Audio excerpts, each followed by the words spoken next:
In this lecture, we will learn about how to convert octal number to its equivalent binary form or binary number. So let's take an example. So we have taken the number 635, which is an octal number, and we need to convert it into its equivalent binary form. Here we have 3-bit binary number representations for the octal numbers from 0 to 7. As we know that from number 0 to number 7, the octal numbers and the decimal numbers conversion is exactly the same. So both numbers are same for number 0 to number 7.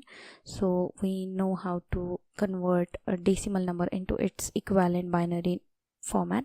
So here we are. Now write down the given number as here, and then replace each number with its 3-bit binary representation. As we know that this is the octal number, so no number or no digit in this number will exceed 7, or every number is in between the range 0 to 7, including 0 and 7.